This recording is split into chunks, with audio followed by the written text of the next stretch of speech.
Hey les agris, nouvelle semaine, nouvelle vidéo.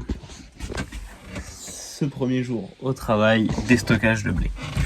Donc, je suis avec mon petit merlot. Vous voyez, petit merlot.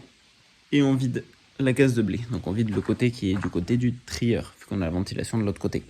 Comme ça, qu'on aura vidé, comme la semaine dernière, on lèvera les grilles, on remettra des sacs sous chaque grille pour que le reste puisse être ventilé. Donc là, on livre directement. Là, je suis en train de vider ma benne, je suis à la fosse à la coopérative. Donc ce qui se passe, c'est qu'on va déstocker 60 tonnes de blé. Donc là, je suis à ma 3e benne. Parce que les prix paraissent d'être pas trop mal, du coup on en profite pour sortir un peu de blé.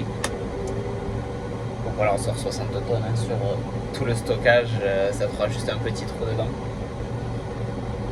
Donc ça va être le programme de ce lundi. Parce qu'en fait, ce qui s'est passé, c'est que cette nuit, on a pris 15 mm, même ce matin exactement. Même entre midi et 2, là, il a refait une bourrinasse, mais pas grand chose. On sort le blé, voilà. Bon allez, on reprend après. Allez voilà, du coup je vous reprends juste 2 secondes, parce que je suis en train de dételer les cover crops qu'on a sur le thé, parce qu'on va rateler le CLC et vous allez voir plus demain, comme vous savez qu'il a plu, parce que là on peut pas passer. Ce que je fais avant de dételer, je suis passé à la concession et j'ai acheté ça, des couleurs. Vous allez me dire pourquoi faire. Parce qu'en fait, vous savez, sur notre piano intérieur, sur les tracteurs, sur Valtra, on a les distributeurs bleu, marron, vert et blanc. Et en fait, vu que moi je configure tous mes outils par session, le souci c'est que à chaque fois, j'arrive jamais à chaque fois le temps de rebrancher les flexibles, ils sont jamais dans le bon sens ou quoi que ce soit, ça m'énerve. Du coup, j'installe un code couleur sur mes flexibles. Vous voyez ? Donc, vous voyez, distributeur 1, c'est les flexibles bleus. Je fais ce code couleur parce que il fonctionne en 2 parties mon code couleur. Quand il y a 2 longs risselants comme ça, c'est ma couleur de distributeur. Pour savoir si c'est le distributeur bleu, le distributeur marron, etc., etc. Et après, si on regarde au niveau du push-pull, vous voyez là il y a un risselant rouge et un risselant noir. Et en fait, ça correspond juste au rouge au plus et noir au moins.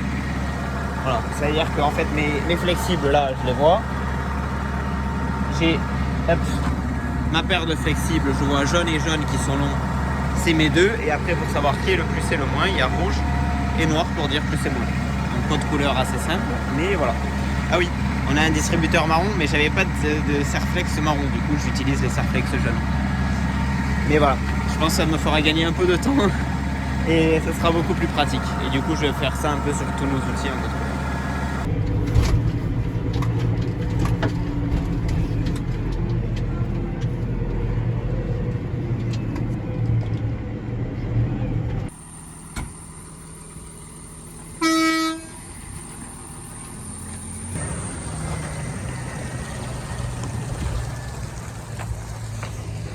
Eh oui, ça fait bizarre en 830 dans la cour de la ferme quand même les gars, on est bien d'accord. Je suis bien d'accord avec vous.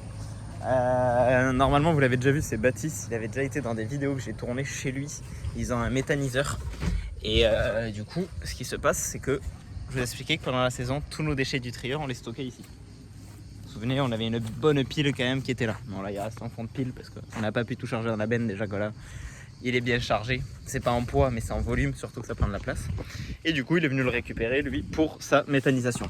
Du coup je trouve ça super bien parce que d'un côté il y a un peu ce côté écologique entre guillemets, que nous on jette pas ces déchets et qui vont permettre de produire du biogaz, dont de l'électricité. Donc d'un côté je trouve que c'est pas plus mal. Nous c'est vrai qu'on a perdu un peu de temps parce qu'on le stocke tout ça, mais ma foi. Voilà, donc du coup Baptiste est passé avec sa belle Crosetto et le 830 devant. Il a une belle benne quand même.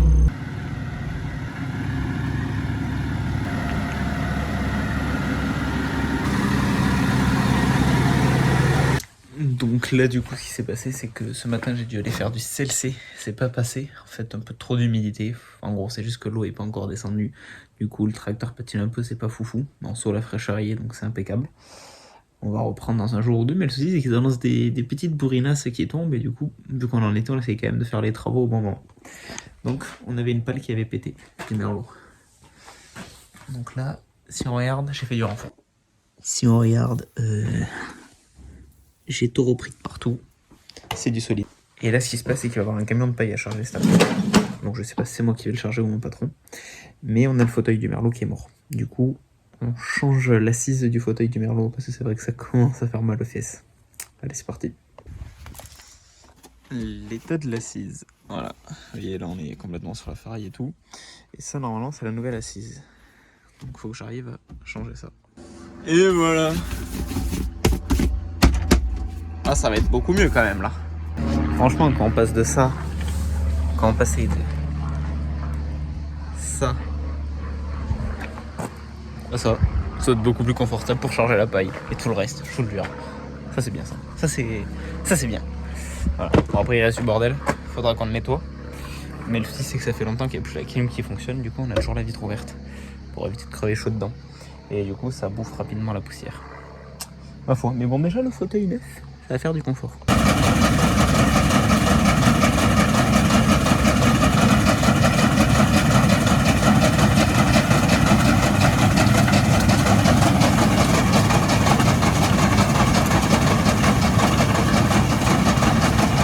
Allez les agris, on est le lendemain. Du coup, si on regarde un peu autour de moi, décor différent, je suis pas au travail. Parce que en fait hier ce qui s'est passé, j'ai essayé de faire un peu de CLC, c'était trop gras, on a des choses à faire au Vibroflex que je vous avais expliqué, c'est un peu trop gras, on est dans les terres argileuses.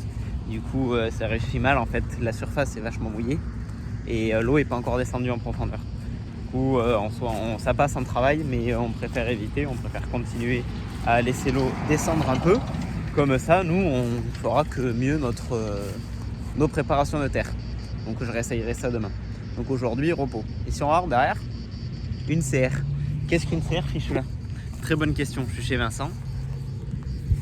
Et là, derrière moi, vous avez vu en début d'année, j'avais fait une vidéo plantation de la betterave semence. Et là, on est à la récolte de la betterave semence. Donc la récolte se passe en deux parties. Parce que la betterave, c'est quand elle monte à graines, mais c'est une plante qui est verte, elle ne se moissonnerait pas comme ça toute seule. Donc en fait, ce qui se passe, c'est qu'elle a été fauchée, je ne veux pas dire de bêtises, mais je pense qu'il y a 7 jours à peu près, une petite semaine, ça a dû être fauché. Et du coup, elle a été, vous voyez, c'est en hard, derrière moi, les pieds ont été coupés. Et là, on a nos plants de betterave. Donc si je fais ça, comme ça avec ma main, dans l'idée, j'ai de la graine de betterave dans ma main. J'essaie de vous montrer ça. Voilà à quoi ça ressemble de la graine de betterave. Donc vous voyez, ici la moissonneuse est déjà passée et derrière moi elle n'est pas passée. Donc comment le mode de récolte se passe? En fait c'est une CR 8070 il me semble, je ne vais pas dire de bêtises là-dessus. Ils ont une barre de coupe normale, la barre de coupe à céréales, sur quoi ils ont monté un châssis. C'est un châssis qui est bleu et il y a un tapis. Et en fait c'est un tapis qui va rouler à l'envers de la moissonneuse batteuse. Et ce qui se passe en fait quand ce tapis roule à l'envers de la moissonneuse batteuse, c'est qu'il va venir soulever les andins qui ont été fauchés et il avale. Donc c'est à dire que les rabatteurs sont déconnectés, tout ça, la barre de coupe est déconnectée, il y a juste le convoyeur qui fonctionne et le rameneur au milieu. Du coup le tapis va lever et le faire avaler. Donc si je vous ai sorti le drone, il y a peut-être moyen que vous le voyez. Et du coup derrière moi la CX, la CR travaille. Donc je vous montrerai ça après, parce qu'en fait pour la betterave c'est un caisson. D'un porte-caisson en fait, Vincent n'est pas équipé pour transporter ça, c'est un entrepreneur qui vient le déplacer. Il a juste besoin qu'on lui pose au champ de betterave et qu'on lui descende à la ferme. Parce que là la betterave elle est ramassée, elle est un peu grasse. Parce que si on attend trop qu'elle soit sèche, quand on va ramasser, toutes les graines vont tomber par terre. Du coup ce qui se passe c'est que on le met dans des caissons, c'est un caisson à double fond, à double paroi. Et en fait il va ventiler avec de l'air chaud ou froid. En fonction si au début il va peut-être souffler avec de l'air froid pour éviter que ça monte en température, vous savez quand c'est un peu humide. Et après il va envoyer un air chaud, donc avec une machine qui va envoyer de l'air chaud pour faire sécher la graine de betterave, qu'elle tombe à la bonne humidité. Voilà. Du coup c'est le petit chantier de ce mercredi matin, franchement plutôt pas mal. Voilà, moi je vous montrerai le caisson rentré à la ferme et qui soit ensoufflé, s'il le souffle aujourd'hui. Bon allez, là on va continuer, j'ai des bricoles à faire. Normalement j'ai été chercher ce matin des petits tons d'attelage pour essayer de finir mon triangle que je vous avais montré que j'étais en train de construire, c'était quand? C'est il y a quelques semaines quand même. Et du coup j'ai de quoi le finir, donc je vais voir pour aller finir ça. J'ai un arbre qui est tombé dans un champ, il faut que je le sorte aussi. Voilà, j'ai de la bricole aujourd'hui, c'est pas parce que je suis en repos que je vais m'ennuyer, je vous promets. Donc j'ai essayé de vous prendre un peu avec moi quand même aujourd'hui.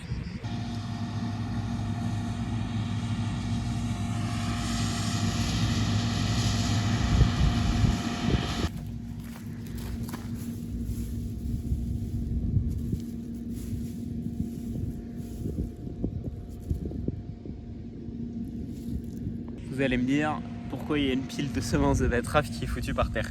En fait, c'est dû au fait que même si la machine est nettoyée au mieux, pour pas, en fait, vu que c'est un entrepreneur qui va faire chez plein d'agris, plein de variétés différentes, pour être sûr et certain qu'il n'y ait pas une contamination variétale, ce qui se passe en fait, c'est que dès qu'il a un tout petit peu moissonné, donc qu'il a fait avancer de quelques mètres, il va tout de suite vidanger pour en fait que s'il restait d'autres graines d'une autre variété, elles peuvent être retirées au cas où. Et normalement la machine est nettoyée, mais c'est une sécurité qui est faite. Donc c'est pour ça que tous les ans il y a une petite pile de graines de betterave qui traîne.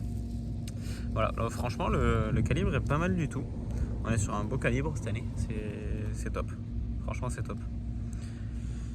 Donc vous avez vu la caisse où elle en est, et il est un peu moins de la moitié du champ de betterave. Je crois qu'il lui reste 10 planches à faire et il doit en avoir 16 ou 18 au total des planches. Donc il y aura une caisse bien remplie je pense. Voilà, bon allez, on continue. Du coup, betterave semence fini. Ils sont en face de moi en train de dételer la barre de coupe, mais là ce qui se passe en fait c'est qu'il y a le Tour de France féminin qui passe juste en dessous. Et on doit traverser la route pour aller manger à midi. Et du coup ce qu'on fait c'est qu'on va vite descendre pour aller manger du coup. Regardez, ils sont là. Voilà, je vous reprends. Là je suis dans le tracteur, on est sur les chaumes de betterave qui ont été récoltés tout à l'heure. Sur le bord de fond de la parcelle, il y a toujours le caisson bleu de la betterave. Et ce qui se passe c'est qu'on est avec le vibroflex et on vient déchaumer la betterave. Donc deux intérêts, premièrement il y a toujours eu de la perte de graines, du coup on l'a fait lever. Et le second intérêt, on le fait avec un déchaumeur à temps, le but est de relever les betteraves, le but est de tuer la betterave qui est là en fait. Parce que il reste quand même des gros blocs de betteraves et le but c'est que ça se décompose quand même le plus vite possible. Du coup on les scalpe, on les détruit. Donc pour ça on est avec un vibroflex. Donc le vibroflex c'est à peu près le même qu'on a au travail, sauf que lui c'est un petit dégagement, c'est-à-dire qu'il est plus bas, les dents sont moins longues. Et le second truc c'est qu'il est moins large. Nous il fait 5,60 m, je crois que là on doit être au 4,30 ou au 4,60.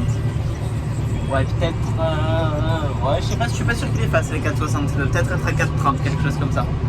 Et du coup devant je suis avec un T151 Valtra. Donc toujours du Valtra mais beaucoup moins récent.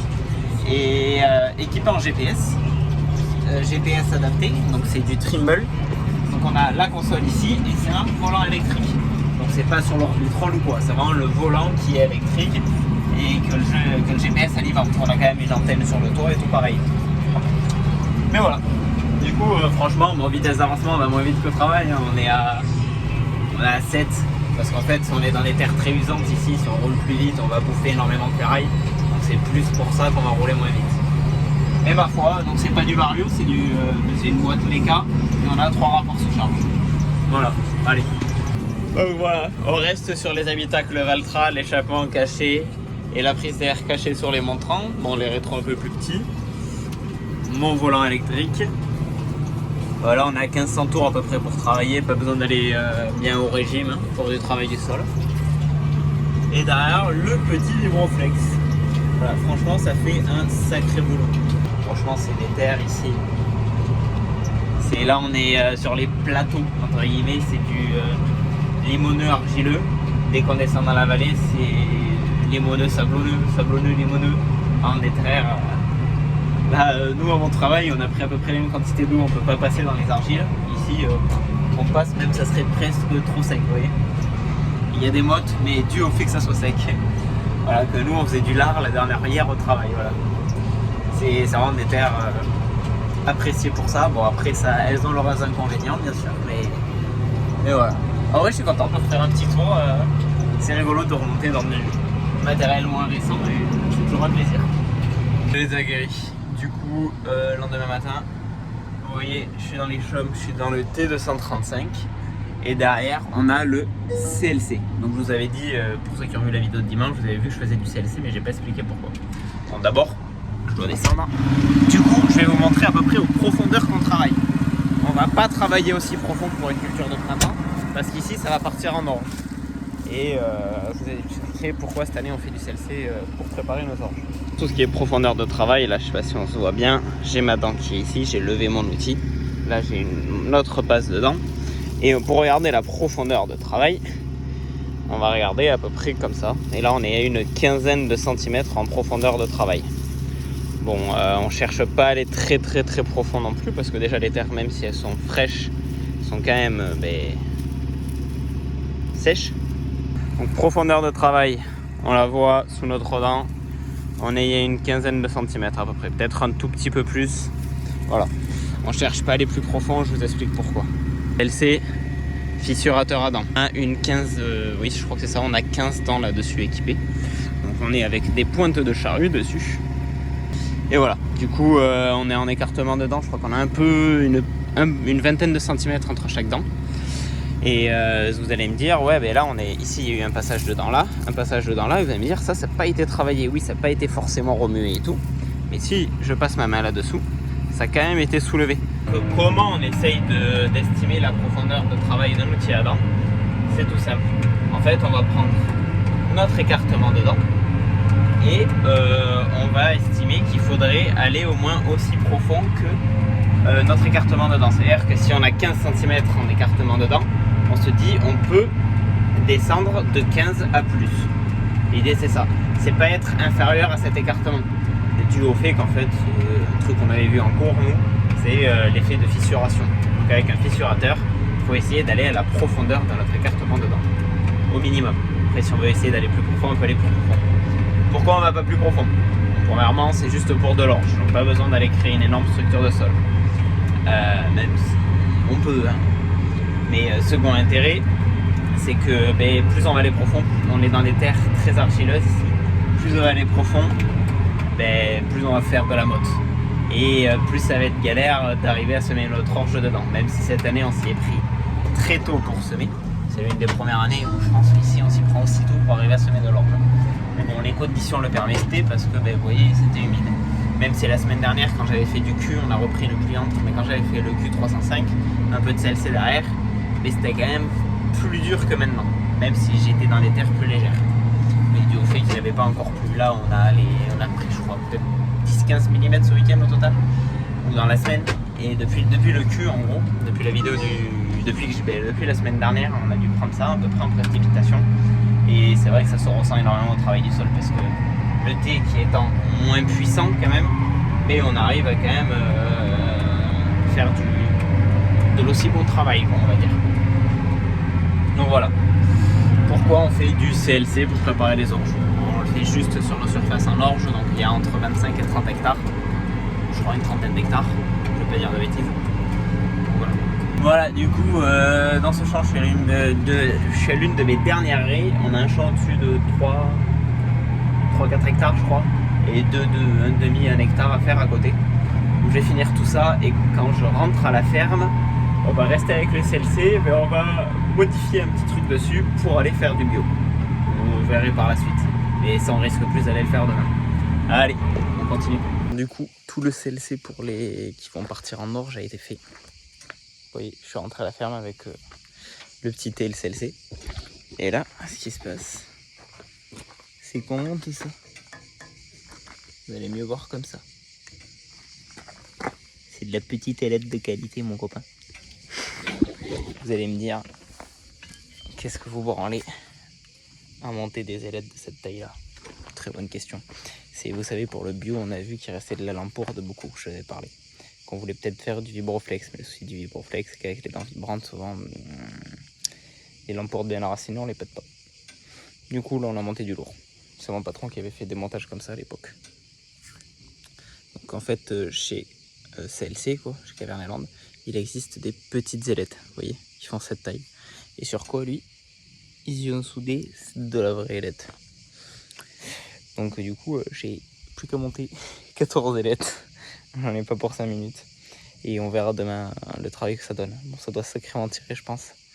Mais on travaillera moins profond, bien sûr. Mais voilà. Donc, c'est tout con. Hein. Je commence par dégager la terre qui est assez là.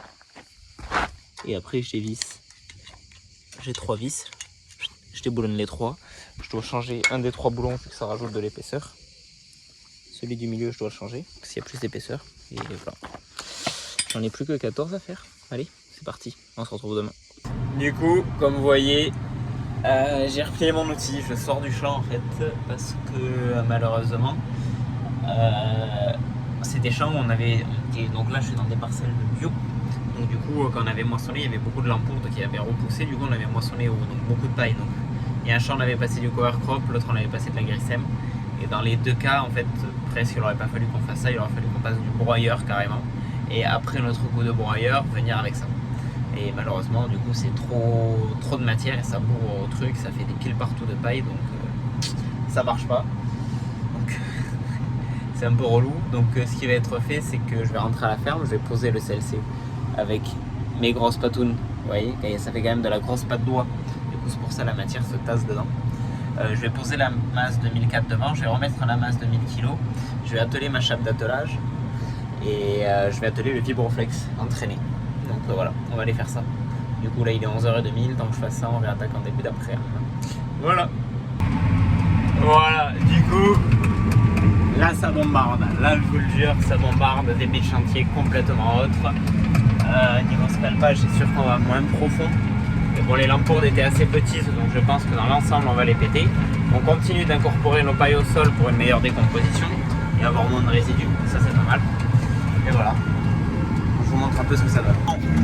Derrière un peu de poussière, on a quand même un outil assez large. Pour rappel, le Vibroflex derrière, on est en 5,60 m. Donc j'ai fait 5,60 m d'outils. Et on est à 5,50 m du coup de travailler au GPS. Je me laisse 10 cm de recroisement sur un gros outil traîné comme ça qui va un peu tendiner les fesses. Vaut mieux. Voilà, du coup outil semi-porté. Mais ce Vibroflex avec le T devant, vous les avez déjà vus dans, je crois que c'était la première vidéo de l'année, où on allait préparer les terres pour les luzernes sur des terres de plateau qui étaient encore enneigées. Je ne sais pas si vous vous souvenez de ça. Moi je me souviens que je m'étais régalé à tourner cette vidéo parce que vraiment on était sur un sol enneigé. J'étais chômé au Vibroflex, c'était un régal. Donc voilà, donc je vous rappelle un peu, vitesse d'avancement, on est à l'entour des 12 km/h. 13 même, là franchement, bon là ça, on est dans un champ qui grimpe un peu. Du coup quand il monte, les 12 il a du mal à les prendre. En descendant on est à 12-13 à peu près. Donc en instantané on est entre 6 et 7 hectares de l'heure. C'est vraiment un outil où on a un gros débit de chantier. Conso hectare, quand on monte là je suis à l'entour des 7 litres. En descendant on est à 6 litres hectare. Donc vraiment pas une grande conso hectare de carburant. Et ça fait un super boulot. J'étais quand même passé un peu ce matin dans ce champ au CLC pour essayer quand même, voir si ça bourrait moins. Je viens de descendre sur une passe que j'avais fait au CLC. Donc je vous rappelle, on est dans du gros argile, un argile à 50%. Et incroyable. J'ai jamais vu de la terre aussi peu moteux en ayant fait du travail aussi profond et tout ça. Franchement c'est hallucinant. Il y a vraiment une inertie exceptionnelle, assez pluvieuse. Et vraiment on le voit au sol que ça se fait super bien. C'est super. Bon allez, je pense que ça va se finir là-dessus. Parce que voilà quoi, ça va être la fin de la semaine tranquille. Maintenant il n'y aura plus de gros travaux annoncés dans les 2 prochaines semaines. Même les 2 prochaines semaines, les vidéos vont être très légères parce que je suis en vacances en soi. Donc j'irai faire des tours un peu chez des voisins agriculteurs, mais loin de là que vous verrez les ensembles blancs travailler. Du coup, pour ça que là on est vendredi, là il est 16h15. Le temps que je finisse et tout, à 5h30, 6h j'aurai fini, je serai en vacances. Ça va être cool. Donc voilà, les prochaines semaines, ne vous étonnez pas si vous êtes sur d'autres formats de vidéos, plus avec d'autres matériels et tout, c'est juste que je serai en vacances. Voilà. Donc du coup, je vous laisse sur ce et je vous dis quand même à la semaine prochaine pour une nouvelle vidéo. Ciao tout le monde.